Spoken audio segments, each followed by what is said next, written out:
안녕하십니까. 이번 시간에는 교사 월급 세부 내역 두 번째 시간으로 상여 수당에 대해 보겠습니다. 상여 수당은 대우 공무원 수당, 정군 수당, 그리고 성과 상여금으로 구성되는데 교사에 해당되는 정군 수당과 정근 수당 가산금에 대해 보겠습니다. 성과 상여금은 추후 따로 영상을 만들도록 하겠습니다. 설명에 사용되는 자료는 2022 공무원 보수 등의 업무 지침 전문이며 더보기 구글 드라이브에 올려두었습니다. 자료가 있어 따로 자막은 달지 않았습니다. 구독, 좋아요는 영상 제작에 많은 힘이 됩니다. 여러분의 시간은 소중하니 바로 시작하겠습니다. 352쪽에 있는 내용부터 보도록 하겠습니다. 커다란 제목은 바다색으로 표시했고요. 중요한 내용은 노란색, 그리고 예시는 녹색으로 표시를 해두었습니다. 첫 번째 지급 대상 보도록 하겠습니다. 지급 대상은 모든 공무원이 해당이 되겠습니다. 가로에 예외가 되는 공무원을 표시해 두었고요. 두 번째 지급 시기 보도록 하겠습니다. 매년 1월과 7월에 보수 지급일이 지급 시기가 되겠습니다. 다번에 지급 요건 보도록 하겠습니다. 1월에 지급되는 정근수당과 7월에 지급되는 정근수당으로 구분을 해 두었고요. 1월에 지급되는 정근수당은 전년도 7월 1일부터 12월 31일까지 기간 중 1개월 이상 봉급이 지급된 공무원을 해당이 되겠습니다. 그리고 봉급의 일부가 지급된 공무원도 포함이 된다라는 내용이 있겠습니다. 아래쪽에 보시면 봉급의 일부가 지급된 공무원에 대한 내용이 있습니다. 휴직이라든지 직위해제, 그리고 결근 등으로 공무원의 신분은 계속 유지되는 상태에서 봉급 지급 일수는 계속되지만 봉급이 감액이 되어 지급된 공무원을 포함한다라고 설명하고 있습니다. 자, 아래쪽으로 가시면 7월에 지급되는 정근수당에 대한 내용이 있는데요. 7월에 지급되는 정근수당은 해당 연도 1월 1일부터 6월 30일까지의 기간 중 1개월 이상의 봉급이 지급된 공무원이 대상이 되겠습니다. 역시 봉급의 일부가 지급된 공무원도 포함합니다. 예시 보도록 하겠습니다. 3월 12일부터 7월 9일까지 가사휴직 중인 공무원이 7월 10일자로 복직했을 때는 정근수당 지급이 가능한지 여부가 되겠습니다. 아래쪽의 내용을 보시면요. 가사휴직의 경우에는 신분은 보유하고 있지만 7월 1일 현재 봉급이 미지급되므로 정근수당은 지급되지 않는다라고 되어 있습니다. 자, 라번의 지급액 보도록 하겠습니다. 금은 연수에 따라서 월 봉급액의 0%에서 50%까지 차등 지급한다라고 되어 있습니다. 금은 연수에 따른 지급을 보면요. 1년 미만인 경우에는 지급되지 않고요. 10년 이상인 경우에는 최대치인 50%를 지급한다고 되어 있습니다. 354쪽으로 가서요. 위 표에서 월 봉급액이라고 하는 것은 1월 1일 그리고 7월 1일 봉급표 상의 봉급액을 말한다라고 되어 있습니다. 또한 7월 1일자로 호봉이 승급이 된 경우에는 7월에 지급되는 정근수당은 승급된 호봉의 월 봉급액을 기준으로 지급한다라고 되어 있습니다. 마번의 금은연수 계산을 보도록 하겠습니다. 기준일은 매달 1일이 되겠습니다. 이번에 교육공무원인 경우에는 교육공무원 등의 경력 환산율표에 따라 계산한다 라고 되어 있습니다. 355쪽으로 가서요. 금은연수에 삽입하지 않는 기간이 있고요. 그리고 내려가시면 5번에 금은연수에 산입하는 기간이 포함되어 있습니다.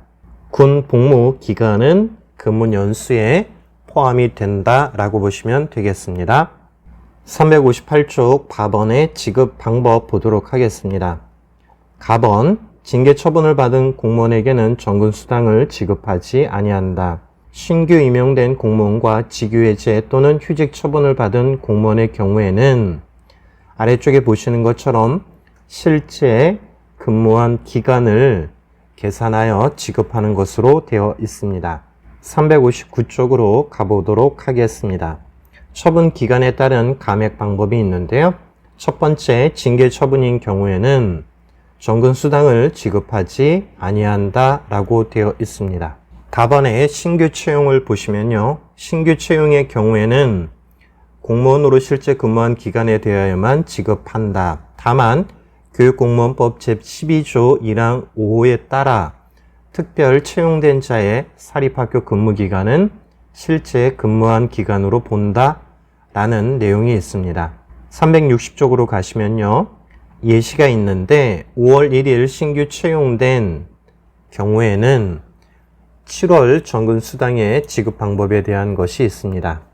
근무 연수가 1년 미만인 경우에는 정근수당을 지급할 수 없지만 군 복무 기간은 정근수당 산정을 위한 근무 연수에 산입되므로 수당을 지급한다 라고 되어 있습니다.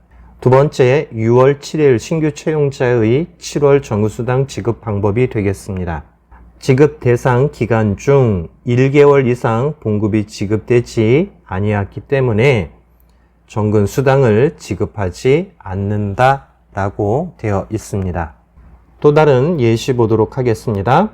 9월 1일까지 사립학교 교사로 근무하다가 동일자로 국공립학교 교사로 특별 채용된 경우입니다. 특별 채용된 공무원의 사립학교 근무 기간은 실제 근무 기간으로 간주한다. 그래서 전액 지급한다 라고 되어 있습니다. 아래쪽으로 가시면 휴직 처분에 대한 내용이 있는데요. 육아 휴직 시 정근 수당의 지급 방법이 되겠습니다. 아래쪽의 내용을 보시면요. 육아 휴직 기간은 실제 근무한 기간으로 간주한다. 하지만 최초 1년 이내의 기간을 인정한다 라고 되어 있습니다.